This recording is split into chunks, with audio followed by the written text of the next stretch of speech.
are also illustrated by drawing appropriate examples from the macroeconomic system of our country.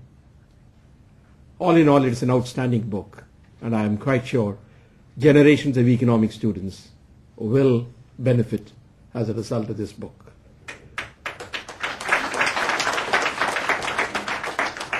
And not only will they understand economics, macroeconomics, but they will also begin to appreciate and like macroeconomics. That is the distinct merit of the textbook that Professor D'Souza has written. There are many ways of writing a textbook on macroeconomics. I myself wrote one some 40 years ago. One can, after defining what national income is and so on, take the students through the various schools of thought, starting from the classical to the Keynesian and to the post-Keynesian developments. This is the way I did it, and this is the way many, many textbook writers have done. This is not a bad way of doing it, because on the final analysis, when you have gone through the various schools of thought, you know what assumptions were made by each school and what conclusions they drew. And you also get to know the functioning of the various markets. But Professor D'Souza has adopted an alternative route. What he has done is to look at the macro markets, or the markets that constitute the macroeconomic system, and first describe how these various markets function. Broadly, there are three markets that he talks about: the goods market, the financial market, and the labor market. These are the things which dominate the macroeconomic system. Of course, the goods market again gets divided into the consumption, investment, and exports. The financial market can be broken up, but it is a very distinct, separate market. Therefore, Professor D'Souza goes to explain how each one of these markets function, and what is the manner in which decisions get made in each of these markets. Then what he does is integrate all of the functioning of these markets into a broad macroeconomic framework, which may be ISLM framework or some other different framework, but basically an ISLM framework in which how these various markets function.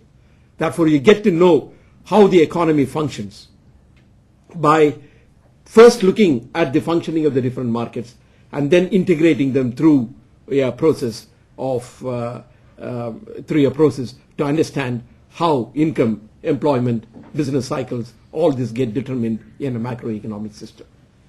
And I think this is a very interesting way of doing it.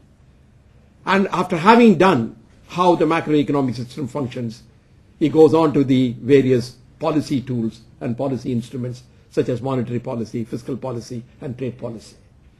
Now the student is in a position to understand how these various instruments of economic policy can be used once he has understood very well the functioning of the different markets and the integration of the markets into a system of determination of income and employment. I think it's an excellent way of doing it. Then, of course, after looking at the short-term or medium-term economic framework, he also goes into the long-term growth process and devotes a section on that. I take the opportunity to congratulate Professor D'Souza on a job extremely well done, on a job that would excite both the teacher and the students when they teach macroeconomics through his book. Now, ultimately, of course, macroeconomics, though distinct from microeconomics, has also a relationship with microeconomics. Economists talk of two broad divisions, macroeconomics and microeconomics.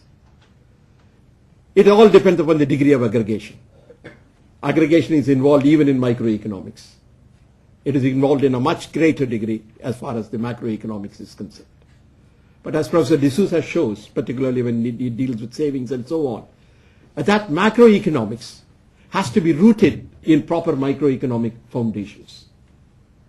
That is, the macroeconomic system cannot, or the macroeconomic concepts cannot deviate too much from how units, firms or individuals behave at the micro level. Now, as you all know, what holds true at the individual level does not necessarily hold at an aggregative level. This is what we call in logic the fallacy of composition. As we usually say, in a crowded gathering, if one man stands up on a stool, he can see better. But if all people stand up on stools, nobody sees better. Therefore, there is a distinction between micro and macro. But I think what Professor D'Souza has shown is how some of the macroeconomic concepts are also built up on the basis of microeconomic foundations. And I found that an extremely interesting thing. Because we talk about the consumption function at the aggregate level. The consumption function is an aggregation across people, across commodities.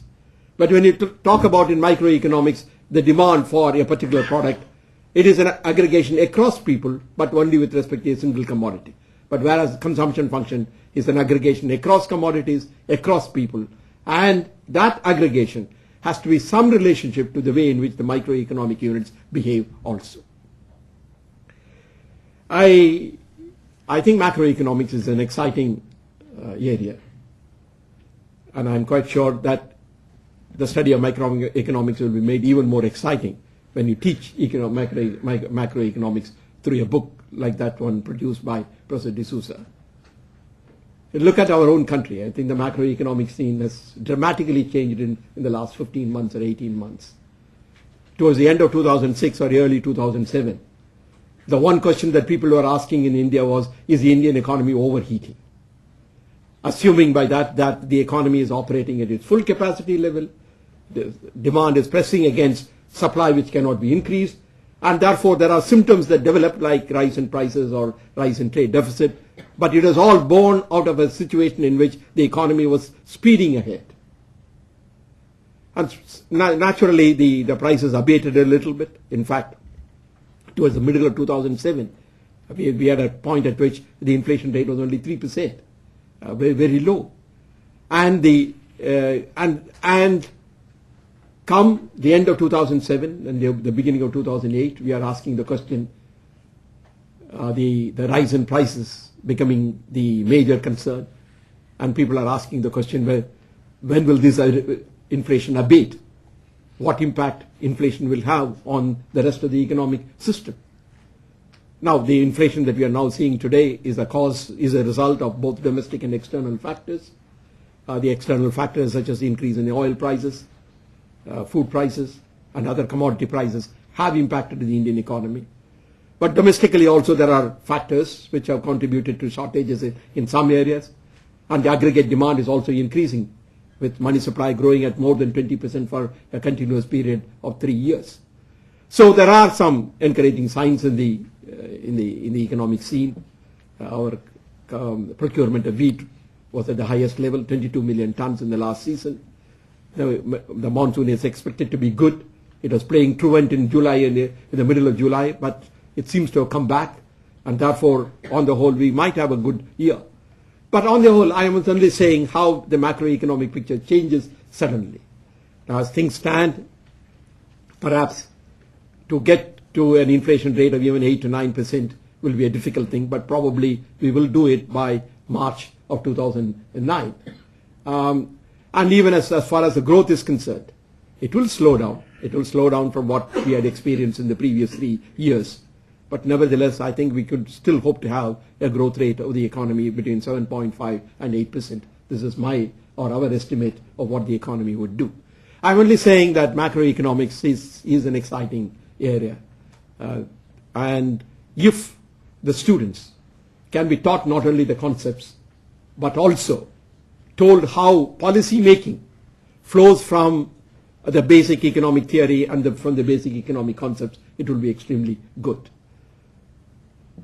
It was Lord Keynes, when he wrote the introduction to the Cambridge Economic series of handbooks, said economics is a method rather than a doctrine, an apparatus of mind, a technique of thinking which enables the possessor to draw correct conclusions. I think Professor D'Souza's book is a good example of what economics is, and what a method, and what an apparatus of mind, and what a technique of thinking it is. We have in Professor D'Souza's Macroeconomics an outstanding textbook, and I am very happy that the student community here and elsewhere will benefit from his book. Once again, I want to congratulate Professor D'Souza on an outstanding job done. Thank you very much.